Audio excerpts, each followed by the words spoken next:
Si Joey De Venecia III at ako'y nagagalak na andito po ako sa Legazpi.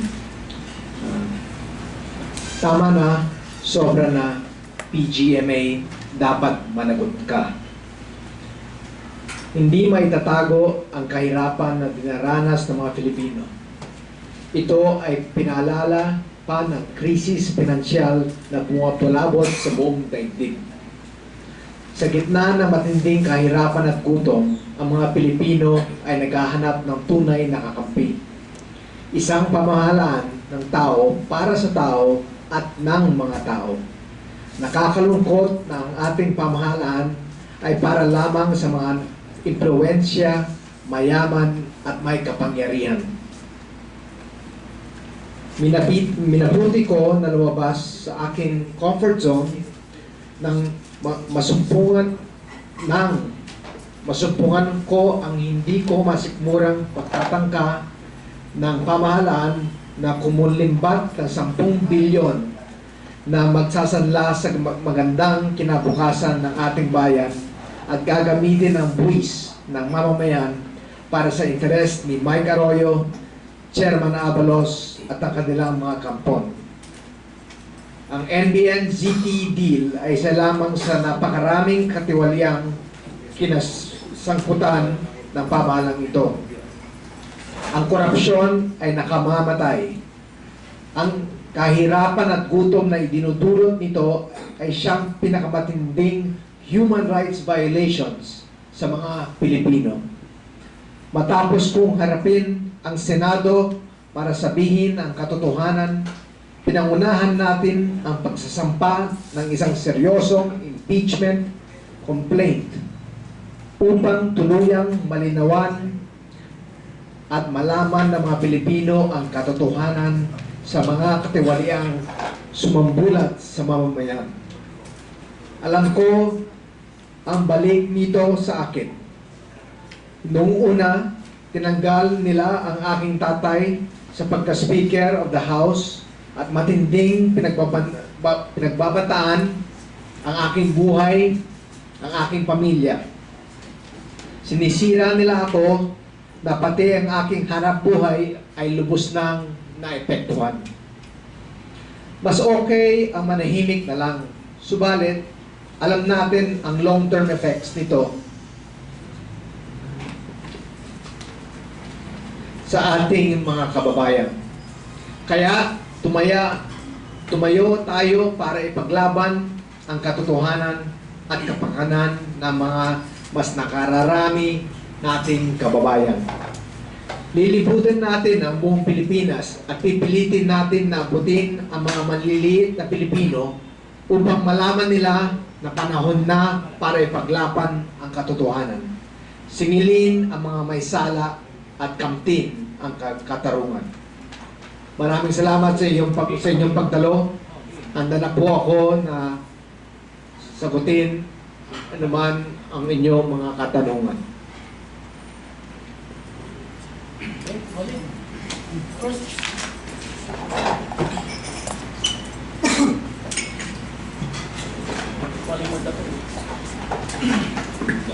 Magandang umaga, sir. I'm Wally Mangato from FBM DCRC. Unang-una po, nabanggit nyo kanina yung malala na talagang korupsyon sa ating pamahalaan. Lumabas po kasi kayo nung kainitan ng city na kinakakonto ng First Family. Maliban po dito sa transaksyon na to, alin pa pong mga transaksyon na pinasukan ng First Family na involve o pera ng bayan po, yung talagang ninanakaw nila. Thank you, Wally. Pero sabihin ko muna yung ZTE, NBN, yun po ang aking mismong first hand na nakita ang katiwalian at pagnanakaw sa ating bayan para makamtan lang nila yung kanilang tongpats o yung overpriced na mahigit na $200 million or 10 billion pesos. Nag-file po ako ng impeachment complaint noong October 13 At iba't ibang po ang mga alegasyon nun kasi kasama ko po ang iba't ibang grupo na nag-file ng impeachment complaint dati. So, yung impeachment complaint, ito po ang mga alegasyon. Una po yung ZTE-NBN scandal. Pangalawa po yung human rights violations. Kasama ko po dun sa impeachment complaint ay ang mga pamilya ng mga nasawi, na kidnap, pinatay ng mga estudyante, periodista, broadcaster, mga estudyante at iba pang katao.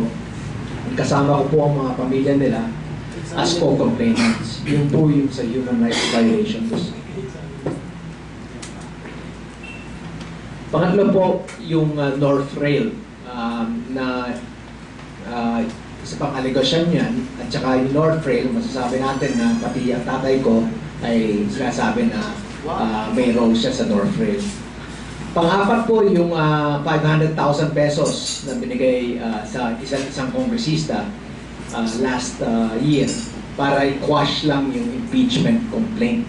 Hindi lang kongresista ang binigyan, pati yung mga governor, mga mayor, iba't pang mga local leaders. Yung 500,000 na binigay sa tatay ko, nasa kwarto niya pa, nakalagay sa paper bag, yung 500,000. Isa po yung napakasaklap yung sa binigyan ng mining claim ng ZTE Corporation, na mining claim sa Mount Diwalwal.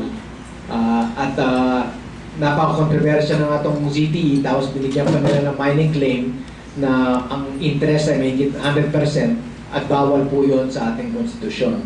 So, isa pa po yun sa isang alegasyon. Isa pang alegasyon po yung kay Undersecretary Jof Bulate na nakita natin po sa television. At yun po ay isang mabigat na alegasyon. At mabuti na lang ay bumalik na si Jof Bulate dito. Kaya lang, alam na kita naman natin na hindi niya talaga isasama. Ang kanyang role talaga ay pupunta sa Senado para sabihin na si GMA at si Mike Arroyo ay hindi kasama yung sa katiwalay doon. Isang pang alegasyon doon sa impeachment, yung Kidancor, yung swine scam, 1.3 billion pesos. So isa pang allegation yun kasi yung Kidancor ay reporting under the Office of the President.